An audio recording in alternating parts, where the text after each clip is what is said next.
This is kind of interesting. This trigger guard fits tightly. It's made to fit tight against that trigger group. There's a little rail there that accepts that trigger guard.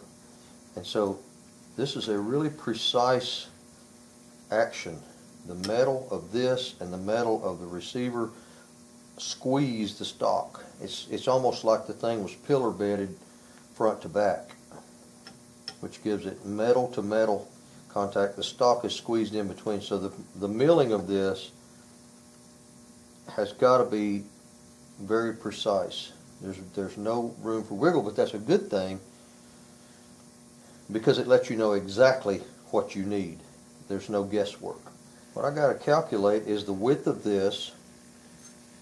The width of this trigger guard covers up the milling of the slot for the trigger group, and I can't get outside of that or it won't cover it up. This trigger group, to fit it in there, including all of these little extremities. So you've got this, your safety is sitting on this side, and it adds the thickness of that metal there. You've got a bolt release that sits on this side, and you got a couple of screw heads that sit out here. This is the most extreme screw head that's on the bolt release.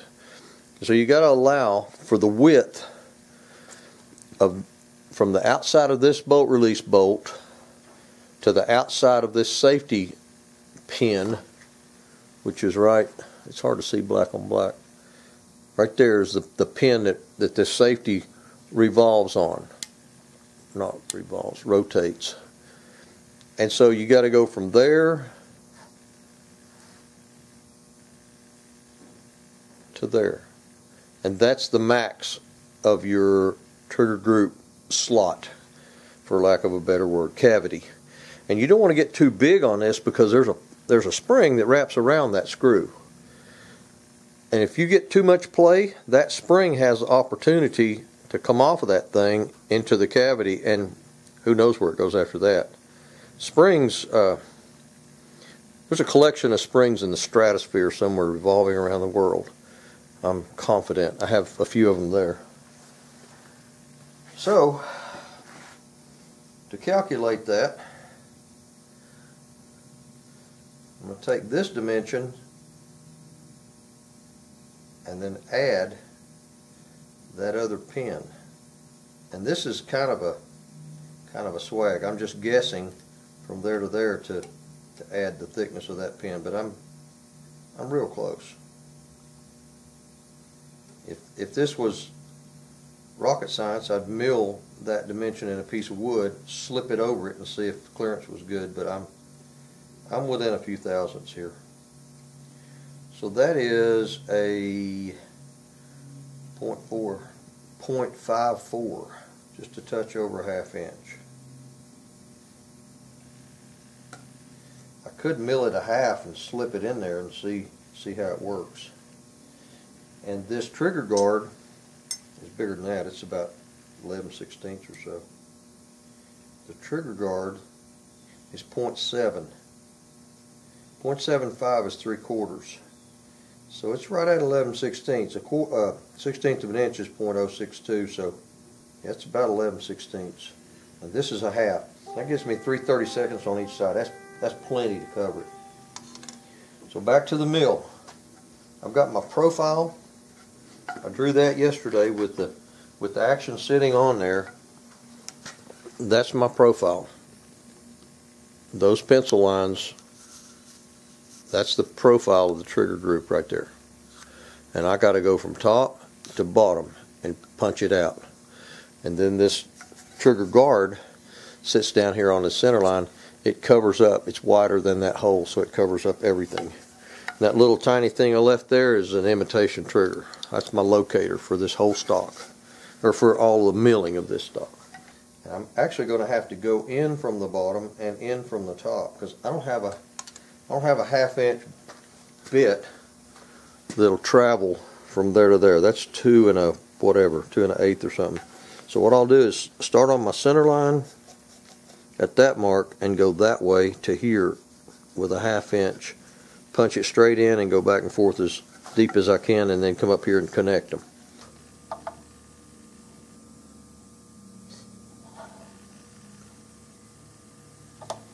Very good. Now that's a swag mark. That's just to give me an idea of where I am. I'm pretty close to center, but this will tell me. That is 0.892, 0.905. So I've got about 12 thousandths too close to the front, which means I need to go 6 thousandths this way.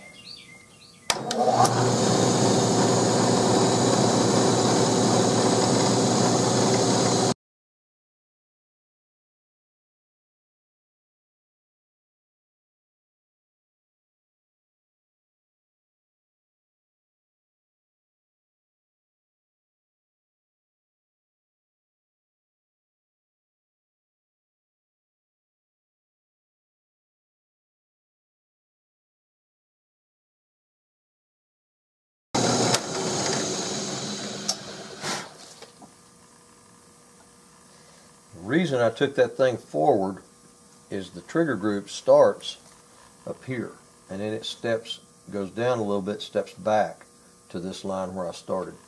But it actually starts about right there. There's a little offset in it. And I'm not sure I'm even down far enough for that offset. Now, because I do not have a way of leveling this thing upside down, a quick way, and this is about the only maneuver that I do with it upside down where it needs to be level, so I just level it by hand. I just put it right back in there where I can make a kind of a level cut. It's sitting down flat on this vise. It's elevated off the bottom of this vise because it's level. It is level. Just in case I need to put it back there, I'm going to mark this jaw position.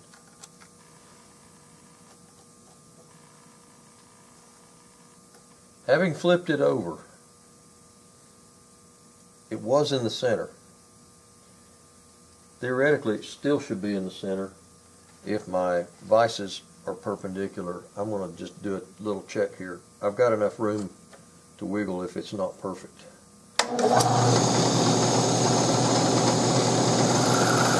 That is 895,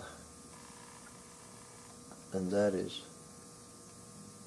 905. So it's 10 thousandths total, which means 5 thousandths difference, which is really close.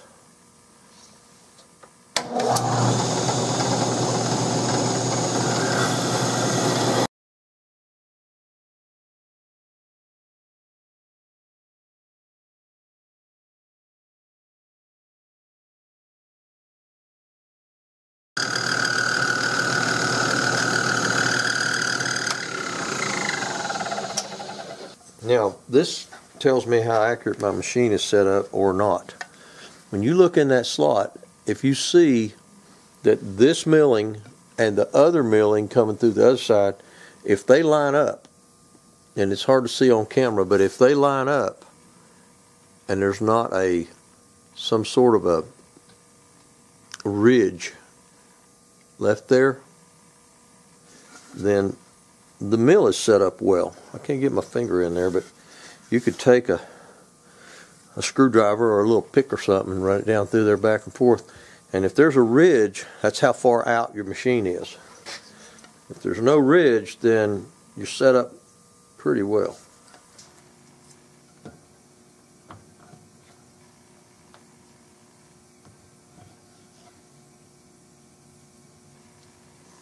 Right now, it's hanging on this screw that holds the bolt release. Remember I said I needed a little more than a 1/2 inch, and I actually milled it a half. So what I'm going to do is just mill out a path for that bolt release screw to go straight down. That's the first thing I'm going to do. And the thing is, I've got to keep this thing in the middle, and I'm just doing a visual to see if it's in the middle. I may need to relieve on this side where the safety, this safety lever is the furthest thing out is the safety lever.